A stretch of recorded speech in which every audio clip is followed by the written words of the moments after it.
Bonjour à tous, c'est Paul Dam pour vous présenter une fois de plus un sapin en sucette sur le thème cette fois-ci du jeu vidéo. Oui, tout le monde en a fait, tout le monde en a parlé.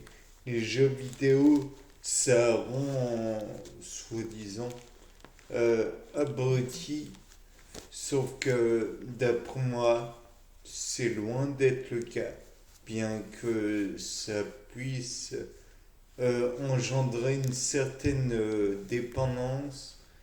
Il y a aussi le fait que, à mon avis, ça fait appel à beaucoup de facultés intellectuelles que l'on ne met pas assez en avant.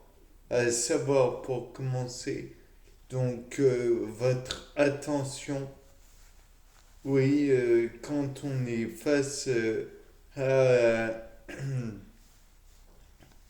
un décor qui est plutôt bien réalisé, nous ne sommes plus dans les années 90 où l'informatique et les jeux vidéo étaient à leur balbutiement. Euh, Donc face à un décor pas mal, même bien réalisé, il est peu étonnant d'avoir l'attention un peu attirée par n'importe quoi.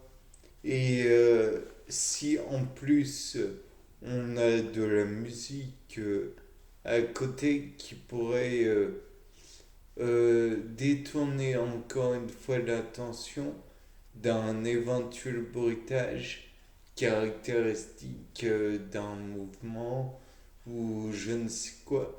Là, on est certain que l'attention risque d'être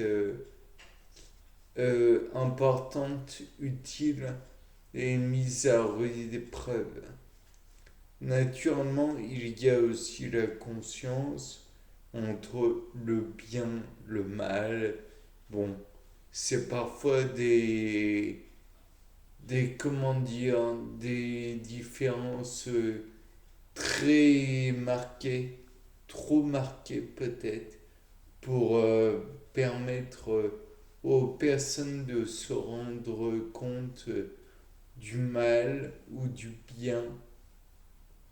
Mais à mon avis, ce que l'on oublie de dire, c'est que en faisant du mal virtuellement, on n'en fait pas dans la vie de tous les jours. Parce que on sait, on a purgé sa, sa réserve de mal. On a fait du mal. On a, comme disent les psychiatres allemands, c'est la Schadenfreude, euh, donc le malin plaisir, très globalement traduit, j'entends, qui a été purgé. Donc on a beaucoup moins besoin de d'exprimer la violence au travers dans le quotidien plutôt. Bien sûr, il est toujours possible que des personnes prennent goût, mais ce n'est certainement pas la majorité. On a tout d'abord besoin d'exprimer notre violence entre guillemets animale et parfois on voit la, des crises de rage en comment dire filmées.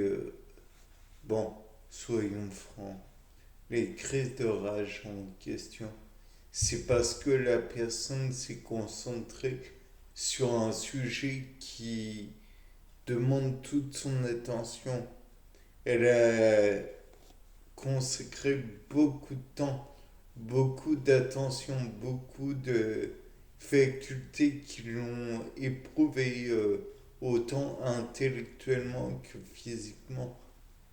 puisque certaines personnes doivent, ou plutôt que doivent, se retiennent pour éviter de rater quelque chose qui pourrait les, les ralentir ou même leur faire échouer le jeu.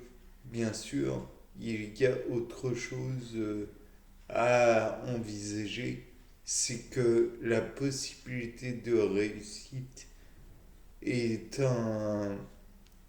est quelque chose de très important. On a tous éprouvé beaucoup de joie en réussissant quelque chose qui nous tenait à cœur.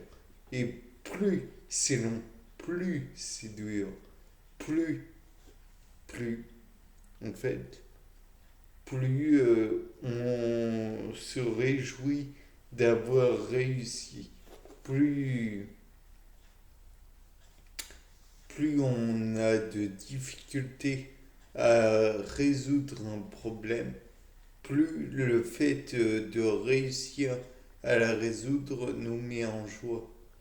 C'est une faculté que nous avons tous, nous les êtres humains. Nous pouvons résoudre des problèmes très complexes, mais ça demande beaucoup d'énergie intellectuelle à nos gros cerveaux, soi-disant supérieurs. Ouais, enfin bon, c'est une autre question. Euh, mais ça nous demande beaucoup de force de résistance. Mais le fait est que ça, notre organe principal demande beaucoup d'énergie, oui, comme je le disais. De plus, en étant attiré d'un côté et d'un autre par nos sens auditifs, en étant attiré par nos sens visuels et éventuellement par d'autres fonctions, on est tout de suite comme pris par le jeu. Et de plus, notre faculté empathique est d'autant plus développée que l'on a l'impression de ressentir ce que ressentent les personnages. Et donc, par voie de conséquence, le fait d'échouer dans le jeu fait que on est comme comment dire, on échoue directement. Le personnage que nous sommes, que nous incarnons, échoue aussi, donc et c'est contradictoire à notre envie de réussir.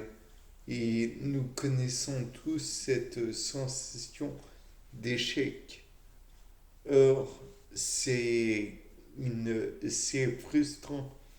Et plus on a peur de se frustrer, plus la peine est terrible.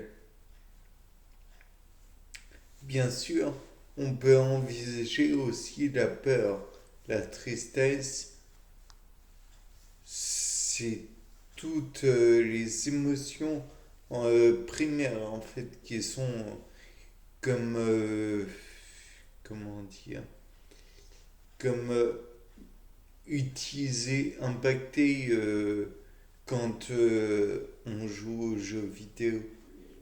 Bien sûr, personnellement, je n'y joue pas trop. Je n'ai pas besoin de ça. Disons que j'ai déjà beaucoup de temps qui est pris. Mais le fait est que si on considère toutes les émotions primaires, à savoir joie, tristesse, dégoût, peur, colère, surprise, on se rend compte que toutes sont impactées plus ou moins dans les jeux vidéo. Il n'y en a pas une qui est épargnée en somme si l'on choisit un certain panel de jeux. Bien, sur ce, c'était Paul Dame pour un nouveau sapin en sucette. Au revoir.